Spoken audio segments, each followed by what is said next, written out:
মাহমুদাবাদ উচ্চ বিদ্যালয় অনলাইন স্কুলের পক্ষ থেকে সবাইকে লাল গোলাপের শুভেচ্ছা। শিক্ষার্থীরা তোমরা সবাই আশা করি ভালো আছো, সুস্থ আছো, বাসায় আছো। আমি টিটুরঞ্জন দাস, সহকারী শিক্ষক, মাহমুদাবাদ উচ্চ বিদ্যালয়, বারকুণ্ড সীতাকুণ্ড।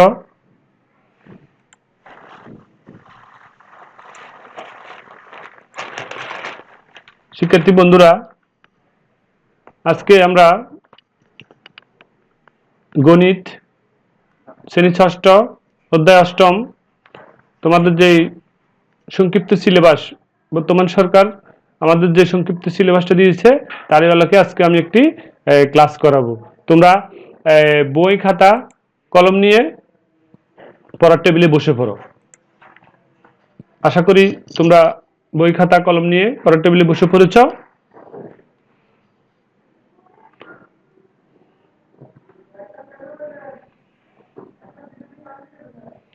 শিক্ষার্থী বন্ধুরা, তোমরা এখানে একটা তথ্য দেখতেছ 11, 9, 12, 13, 14, 15, 10, 14, 10, 16, 9 এবং 10। এরপরে তোমরা আরেকটা ছবি দেখো, এটা হচ্ছে স্কুল সাপ্লাইজ স্টুডেন্টস লিস্ট। মানে যে আমাদের বিদ্যালয়ে যে সততা সংঘ আছে সেখানে প্রতিদিন কি পরিমাণ পেন্সিল সততা সংঘ থেকে তোমরা কিনো এবং কি পরিমাণ স্কেল কিনো এবং ফ্যান আরো বিভিন্ন রকম যে সাপ্লাইজার আছে সেগুলো তোমরা কিনে থাকো। তো এই দুটা ছবির মাধ্যমে তোমরা কি বুঝতে পারছো শিক্ষার্থী বন্ধুরা? আজকে আমাদের পাঠ কি হতে পারে? হ্যাঁ, তোমরা ঠিক বলেছ, আমাদের আজকের পাঠ হবে তথ্য ও উপাত্ত। আমাদের আজকের পাঠ হবে কি? তথ্য ও উপাত্ত। তো শিক্ষার্থী বন্ধুরা, এই পাঠ শেষে আমরা কি কি শিখতে পারবো চলো সেটা আমরা জেনে নিই। 1, তথ্য উপাত্ত কি জানতে পারবো। 2, বিন্যস্ত উপাত্ত ও অবিন্যস্ত উপাত্ত সম্পর্কে ব্যাখ্যা করতে পারবো। 3, উপাত্তগুলোকে মানের ঊর্ধ্বক্রমে ও অধক্রম অনুসারে সাজাতে পারবো।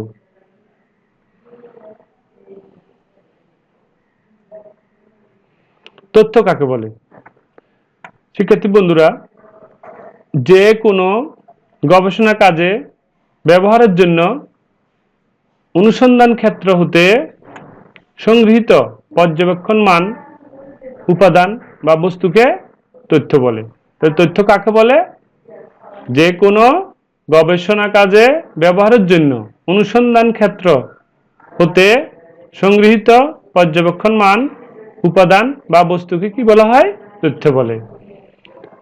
এরপর আমরা উপাত্ত কাকে বলে জানবো। উপাত্ত কাকে বলে? পরিসংখ্যানে বর্ণিত সংখ্যাসূচক তথ্য হলো উপাত্ত। উপাত্ত কাকে বলে? পরিসংখ্যানে বর্ণিত সংখ্যাসূচক তথ্য হলো কি? উপাত্ত।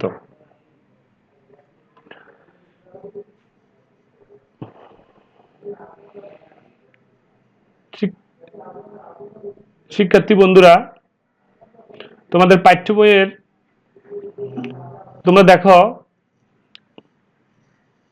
যে তোমাদের একটা অঙ্ক আছে, সেটা তোমাদের শ্রেণীর 20 জন ছাত্রছাত্রী গণিতে প্রাপ্ত নম্বর দেওয়া আছে। তো এখানে দেখো 30, 40, 35, 50, 60, 70, 65, 60, 30, 80, 75, 90, 85, 95, 85। এটা হচ্ছে কি মানে তোমাদের শ্রেণী ষষ্ঠ শ্রেণীর গণিত বিষয়ে প্রাপ্ত নাম্বার। এখন এই নাম্বার থেকে আমরা এই নম্বরগুলোর মাধ্যমে আমরা একটা অঙ্ক করব। শিক্ষার্থী বন্ধুরা, এই যে নাম্বারগুলো দেখতে পাচ্ছ, এই নাম্বারগুলো হচ্ছে কিসের? তোমাদের শ্রেণীর গণিত বিষয়ের বার্ষিক পরীক্ষার প্রাপ্ত নাম্বার ধরো। তো এখন দেখো এই নাম্বারগুলো যে দেওয়া আছে এখানে, এগুলো কি দেখো 30, 40, 35 এরপর হয়েছে, তাহলে এই যে উপাত্তগুলা এগুলো কি বিন্যস্ত আছে? না, এগুলো বিন্যস্ত নাই। তাহলে বিন্যস্ত না যে আমরা কিভাবে বুঝবো, যেহেতু এটা এলোমেলো রয়েছে। তাহলে বিন্যস্ত উপাত্ত কাকে বলে? সংগৃহীত উপাত্তগুলো যখন মানের ক্রমানুসারে ঊর্ধ্বক্রমক অধক্রমক সাজানো থাকবে না, তখন সেগুলোকে কি বলবো? অবিন্যস্ত উপাত্ত বলবো। সংগৃহীত উপাত্তগুলো যখন মানের ঊর্ধ্বক্রমে বা অধক্রমে কি থাকবে না, ধারাবাহিকভাবে সাজানো থাকবে না, তখন তাকে আমরা কি বলবো? অবিন্যস্ত উপাত্ত। আর বিন্যস্ত উপাত্ত কাকে বলবো? সংগৃহীত উপাত্তগুলো যদি কি থাকে, ধারাবাহিকভাবে মানের ঊর্ধ্ব অথবা অধক্রমে সাজানো থাকে, তখন তাকে আমরা কি বলবো? বিন্যস্ত উপাত্ত বলবো।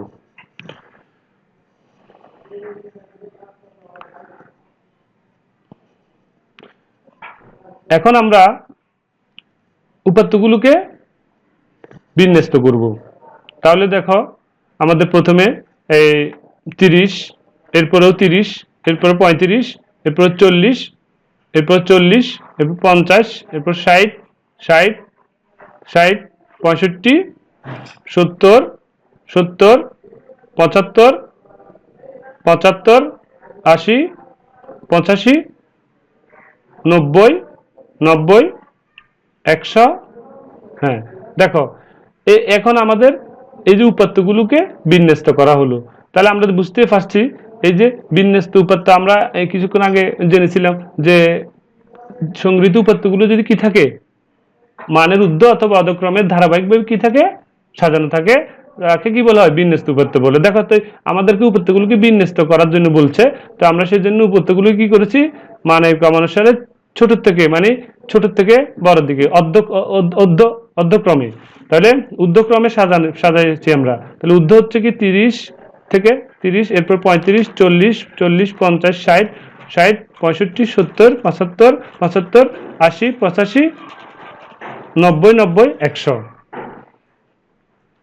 তাহলে আমরা উপাত্তগুলা বিন্যস্ত করেছি। তাহলে তোমরা আশা করি ভাষায় যে অঙ্কটা দেখছো, বাসায় তোমরাও কি করতে পারবে, যে অবিন্যস্ত থাকলে উপাত্তগুলোকে যদি আমাদের প্রশ্নে বিন্যস্ত করতে বলে, তাহলে তোমরা কি করতে পারবে?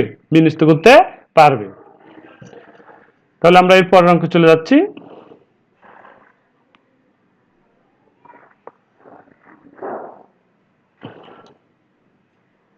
শিক্ষার্থী বন্ধুরা দেখো, আমাদের দ্বিতীয় প্রশ্ন ছিল উপাত্ত সমূহকে মানের ঊর্ধ্বক্রমে সাজানো। তো আমরা এখন মানের ঊর্ধ্বক্রমে সাজাচ্ছি।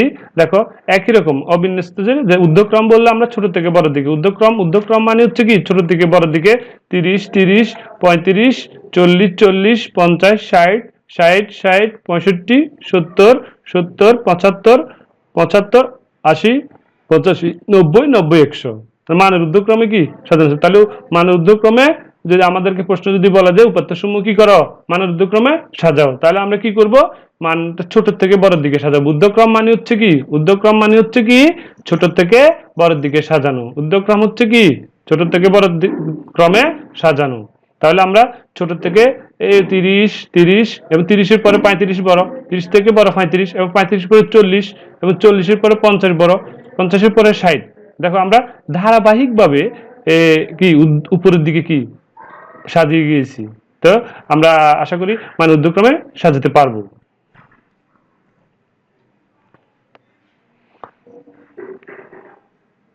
এরপরে আমাদের প্রশ্ন ছিল উপাত্ত সমূহকে মানের অধক্রমে সাজানোর জন্য। তো আমরা শিক্ষার্থী বন্ধুরা উপাত্ত সমূহকে এখন মানের অধক্রমে সাজিয়েছি।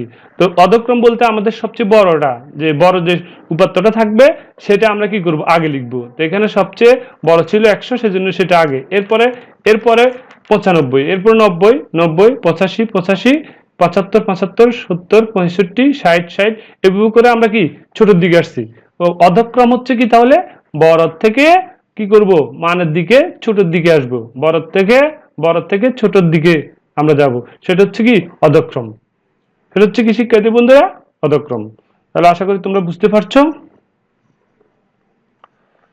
হ্যাঁ, এখন আমরা তোমাদেরকে এই যে আমরা আজকে যে ক্লাসটা করেছি এতক্ষণ, তার আলোকে তোমাদেরকে আমি ব্যক্তিগতভাবে এককভাবে জিজ্ঞেস করব।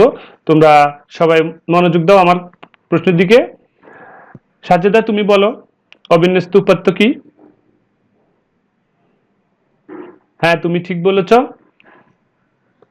অবিন্যস্ত উপাত্ত হচ্ছে যে উপাত্তগুলো মানের ক্রমানুসারে সাজানো থাকে না, এলোমেলো থাকে, সেগুলোকে কি বলা হয়? অবিন্যস্ত উপাত্ত। তোমাকে অনেক ধন্যবাদ তুমি সঠিক উত্তর দেওয়ার জন্য। এরপরে রাকিব, তুমি বলো বিন্যস্ত উপাত্ত কি? হ্যাঁ, তুমি ঠিক বলেছ। বিন্যস্ত উপাত্ত হচ্ছে কি? সংগৃহীত উপাত্তগুলো মানের ক্রম অনুসারে ঊর্ধ্ব বা অধক্রমে যদি সাজানো থাকে তাহলে তাকে কি বলা হয়? বিন্যস্ত উপাত্ত বলা হয়। হ্যাঁ, তোমাকে অসংখ্য ধন্যবাদ ক্লাসে মনোযোগ দেওয়ার জন্য।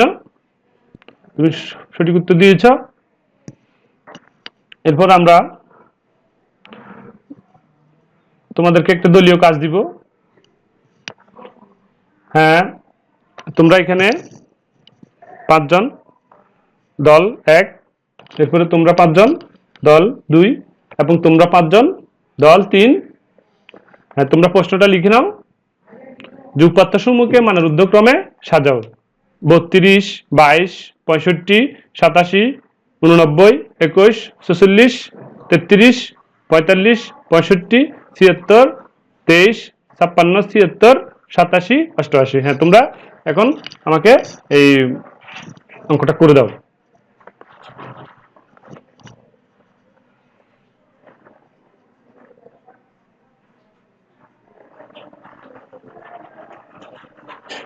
হ্যাঁ, তোমরা সঠিক উত্তর তৈরি করেছ, তোমাদেরকে অসংখ্য ধন্যবাদ।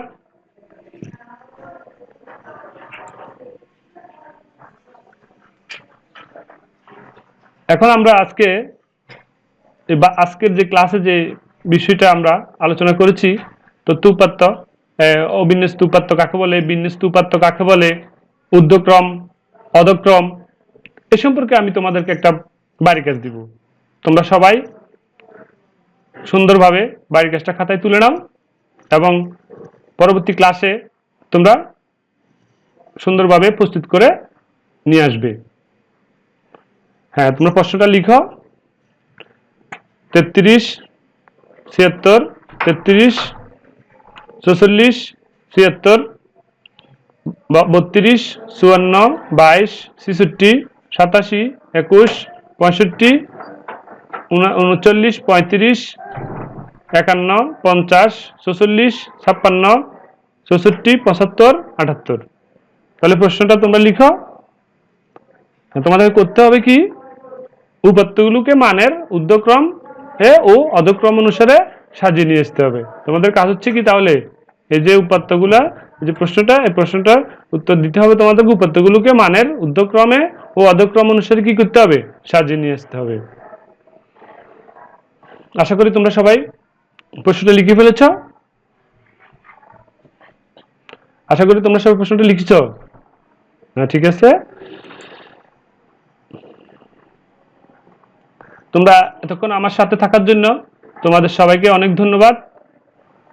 তোমরা ভালো থাকবে, সুস্থ থাকবে, এই প্রত্যাশা করে আজকের মতো আমি আমার ক্লাসটি শেষ করলাম। সবাইকে ধন্যবাদ।